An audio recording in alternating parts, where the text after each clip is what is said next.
मैं हैप्पी बुद्धि राजा। इस समय हम सीधा लाइव हैं बातचीत करने के लिए और आपको बता दें कि कांग्रेस हरियाणा प्रदेश लीगल सेल के जो महासचिव हैं एडवोकेट राजेश कौशिक जी हमारे साथ जुड़े हैं, उनसे बातचीत करते हैं। राहुल गांधी की जो यात्रा चल रही है उस यात्रा को लेकर आज हम जुड़े हैं, इनसे बातचीत करते हैं, इनका उसमें क्या कहना है। सर पहले तो इंडिया की आवाज़ में आपका स्वागत है। नमस्कार जी।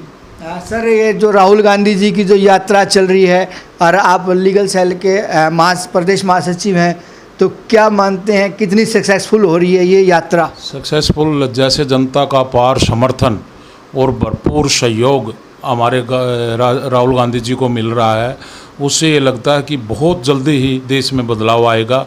क्योंकि बीजेपी की भ्रष्ट सरकार से और इनके झूठे नारों से दुनिया तंग आ चुकी है।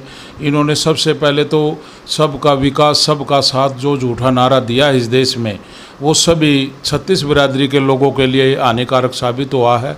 क्योंकि किसी भी जाति के या किसी धर्म के आदमियों का कोई इसमें विकास नहीं हुआ है तो सिर्फ बीजेपी का विकास हुआ है। क्योंकि आज जब हमारे मनमोहन जी प्रधानमंत्री थे उस टाइम 386 रुपये एक सिलेंडर का रेट था, जो आज सिलेंडर 1160 रुपये में बिक रहा है। और ये काला धन ब्लैक मनी, इसमें रामदेव भी शामिल था। इन्होंने एक षड्यंत्र के तहत कांग्रेस की छवि को धूमल करने के लिए बीजेपी ने प्लस रामदेव ने एक षड्यंत्र किया, ब्लैक मनी करके कि भाई मैं देश में ब्लैक मनी को बाहर से लाकर यहाँ के लोगों को उसमें बंटवारा करेंगे, जो भी ये झूठा साबित हुआ है। अब देश में पिछले 2 साल से आप देख लीजिए एक ऐसा गंदा माहौल बीजेपी ने क्रिएट किया हुआ है। हिंदू मुसलमान बुर्का हिजाब इन सभी बातों को लेकर आज देश बहुत घटिया स्तर की राजनीति पर पहुंच गया है। इन सभी बातों के लिए हमारे जो राहुल गांधी जी नेता हैं वो एक भारत जोड़ो यात्रा कर रहे हैं। इससे कन्याकुमारी से ले कश्मीर तक ये यात्रा होगी। ये 26 राज्यों को कवर करेगी।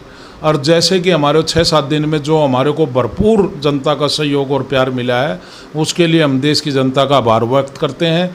और हम तो आने वाले समय में कहते हैं हरियाणा में तो कांग्रेस की सरकार आएगी, पूरे देश में कांग्रेस की सरकार आने वाली है, 36 बिरादरी की सरकार आने वाली है, जिससे सभी लोगों का भला होगा।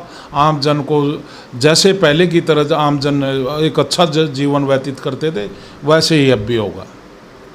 तो सर बात करें, आप एडवोकेट हैं और एडवोकेट से रिलेटेड हम बात करें तो पीछे कुछ दिन पहले भी एक नगर निगम में जो है रेड पड़ी थी और कुछ छोटे स्तर के कर्मचारियों पर गाज गिरी थी। और आज भी जो है यहाँ पर सीएम फ्लाइंग व अन्य 2-3 विभागों की रेड पड़ी है। तो ऐसे में क्या मानते हैं कि कितनी सक्सेसफुल ये रेड होती है, कार्रवाई होती है? सक्सेसफुल कुछ नहीं है, बीजेपी की घटिया नीति और ये घटिया नियम इन्होंने जो प्रॉपर्टी आईडी का बनाया है, इन्होंने ना तो अपने एम्प्लॉयज़ को ये ट्रेंड किया है कि भाई प्रॉपर्टी आईडी क्या है, इसका सॉफ्टवेयर कैसे डाउनलोड होता है। इसमें तो आम जनता इतनी पीड़ित है कि ये हम तो कह नहीं सकते। पानीपत क्या हरियाणा के लोगों के लिए इन्होंने एक ये घटिया कानून बना दिया है।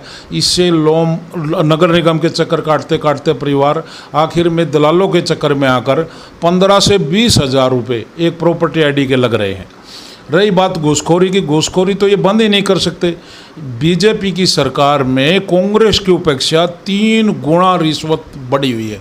और कल ही तहसीलदार गरोंडा और उसका पीए स्टेनो ये सभी अरेस्ट हुए हैं भ्रष्टाचार में ही। 50 लाख रुपए 1 महीने में इकट्ठा करने वाला तहसीलदार, खुद की स्टेटमेंट है। ठीक है, तहसीलदारों पे पहले 7A की रजिस्ट्रिया का घोटाला है। ठीक है, उससे पहले ये मतलब 7A एक ऐसा है जो बिना CLU लिए, बिना NOC लिए और इस देश में बिना टैक्स जमा कराए उनको एग्रीकल्चर लैंड से कन्वर्ट कर दिया R जोन में, जिसमें पूरे प्रदेश के तहसीलदार, पटवारी और क्लर्क पूरा स्टाफ इन्वॉल्व है। 1000 करोड़ रुपए से भी ज़्यादा घोटाला है। और पिछले दिनों ये हमारे यहाँ पार्षद रहे हैं जोगिंदर स्वामी जी, उन्होंने भी एक अंशल का मैटर उठाया है। आम जनता दुखी है और इनसे छुटकारा पाने के लिए ही आप लोगों को, जनता को इकट्ठा होकर इस पार्टी को इग्नोर करना पड़ेगा, नकारना पड़ेगा। क्योंकि इनके नेता भी झूठ बोल। तो इन सभी बातों को लेकर, चाहे आप महंगाई पे लेके 70 साल के इतिहास में पहली बार खाने के ऊपर टैक्स बीजेपी सरकार ने लगाया है, जो एक निंदनीय है और दुर्भाग्यपूर्ण है, क्योंकि खाना एक आम जन की पहुंच से बहुत ज़्यादा दूर हो चुका है। आप चाहे आटा लगा लो, चाय के रेट लगा लो, चाहे आप दालें लगा लो या कोई साग सब्जी लगा लो, सभी आम लोगों की पहुंच से दूर होता जा रहा है। मैं तो ये कहना चाहता हूँ कि इस देश को, ये तो कहता है 70 साल के हमने खड़े भरे हैं, मैं ये कहता हूँ कि नरेंद्र मोदी बीजेपी के राज में भारत को 700 साल पीछे ले गया है। और ऐसी द्वेष भावना, सांप्रदायिक दंगे भड़काना इनकी एक अपनी नीति है। ये लोगों को यूज करके, धर्म की राजनीति करके, जाटवाद, नॉन जाट, मोमडन हिंदू, ऐसे वाद करके ये अपनी रोटियां, राजनीतिक रोटियां सेक रहे हैं। अभी आप कह रहे थे कि मतलब भी विकास नहीं हो रहा। अपने शहरी विधायक 20 करोड़ रुपए की ग्रांट लाए थे शहर के लिए, और आप कह रहे विकास नहीं हो रहा। नहीं, मैं आपको ये कहना चाहता हूँ 20 करोड़ तो आ गए, 20 करोड़ तो आपने देख लिए। इस हमारे अपने इस ज़िले से आपको पता है 1000 से भी ज़्यादा करोड़ रुपए इन्होंने प्रॉपर्टी टैक्स के रूप में मतलब इन्होंने लोगों से ले लिए हैं, ठीक है ना। कभी NDS के नाम से, कभी बिजली के रेट आप लगा लो। लोगों से लेते तो 1000 करोड़ हैं, देते 20 करोड़ हैं। 20 करोड़ में इतने बड़े डिस्ट्रिक्ट का क्या विकास होगा।